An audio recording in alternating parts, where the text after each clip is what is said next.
Welcome to my channel Shyamali blogs. নতুন একটা video নিয়ে চলে এসেছি। আমরা বেলুড়ে এসেছি। দেখুন ওই দেখা যাচ্ছে পাহাড়। চলুন দেখি ওই পাহাড়ে যাই। দেখুন পাহাড়টা খুব সুন্দর লাগছে। যেতে যেতে রাস্তায় এই মসজিদটা আমরা দেখতে পাই। মসজিদটা দেখতে খুবই সুন্দর, মানে দেখে মনে হচ্ছে তাজমহল, কিন্তু এখানে কবরস্থানও আছে। এই মসজিদের গেটটা দেখুন কত বড়। এটা হচ্ছে বাইরের গেটের বাইরে। ওই দেখুন আর একটা মন্দির দেখা যাচ্ছে। ওই যে আপনাদের দাদা ভাই মিঠাইকে নিয়ে হাঁটছে। এখানে মূলত এটা পাহাড়ি এলাকা, তো তাই কিছুটা দূর দূর দূর মানে ডিফারেন্স অন্তর অন্তর এখানে মন্দির দেখতে পাওয়া যায়। ওই পাহাড়টা দেখালাম, সেই পাহাড়ের সামনে এই মন্দিরটা তখন বন্ধ ছিল আমরা যখন গেছি।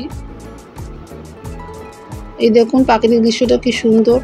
জঙ্গলের মধ্যে বড় বড় পাথর, দেখতে অপূর্ব লাগছে। এই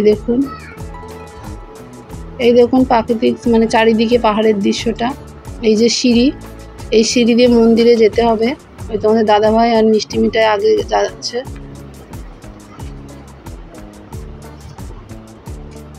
মানে আমার তো খুবই সুন্দর লাগছে এই মন্দিরটা। আগে কখনো এরকম মানে পাহাড়ে বা মন্দিরে আমি যাইনি। আমার খুব ভালো একটা অভিজ্ঞতা হলো পাহাড়ের মন্দিরে গিয়ে। এই দেখুন এই যে সিঁড়িতে ওঠার পাশে একটা মন্দির, সেই মন্দিরে যে গণেশ ঠাকুর, এই যে একটা বড় ত্রিশূল। এই মন্দিরে ঠাকুরও রয়েছে, কিন্তু ঠাকুরের নাম জানি না। আর এটা হচ্ছে বজরংবলী। এখানে অনেক ঠাকুর দেখেছি, কিন্তু অর্ধেক ঠাকুরের আমরা নাম জানি না। মিষ্টি ছবি তুলেছে ত্রিশূলের পাশে। এই যে পাশ দিয়ে এই মন্দিরের পাশ দিয়ে সিঁড়িটা, এই সিঁড়িতে উঠতে হচ্ছে। অনেক বড় সিঁড়ি, মানে বড় সিঁড়ি মানে অনেক লম্বা সিঁড়িটা, অনেকটা উঁচুতে উঠতে হচ্ছে আমাদের।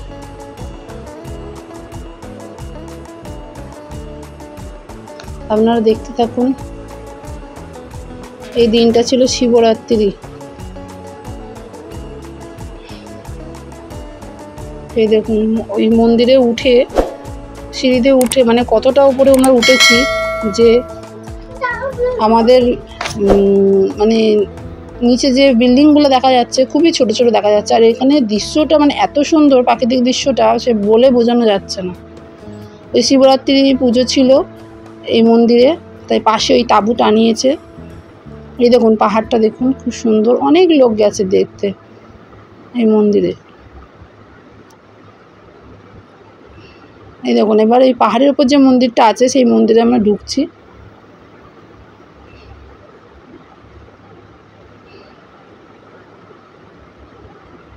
দেখুন এই অনেক ঠাকুর আছে, তা আমি নাম জানি না আমরা। এই দেখুন এই যে, তোমরা কেউ যদি জানো কমেন্ট করে বলো।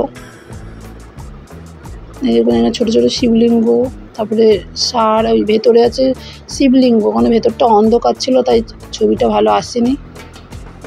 ওই দেখুন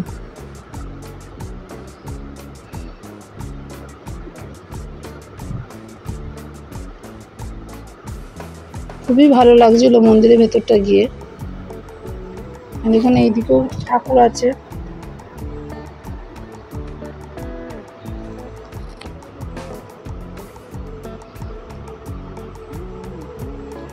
খুব সুন্দর মন্দিরটার মধ্যে।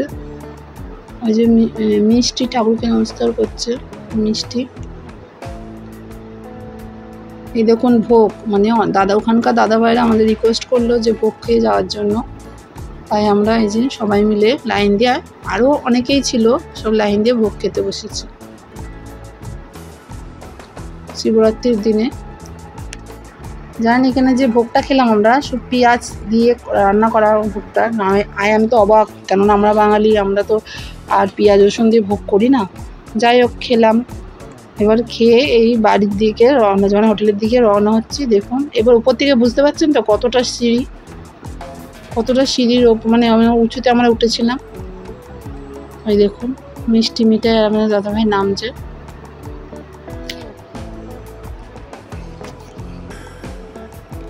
এই যে পাশে সিঁড়ির, এই যে সিঁড়ির পাশে এই মন্দিরটা খুবই সুন্দর। মন্দিরটা আমার খুবই ভালো লেগেছে। একটা নতুন অভিজ্ঞতা হলো, পাহাড় কেটে এই মন্দির করা। এখানে আশেপাশে বাড়িগুলোও দেখছিলাম যে পাহাড় কেটে তৈরি করেছে। এই দেখুন এখানেও ছোটোখাটো ঠাকুর বসানো রয়েছে, খুব সুন্দর মানে পরিবেশটা।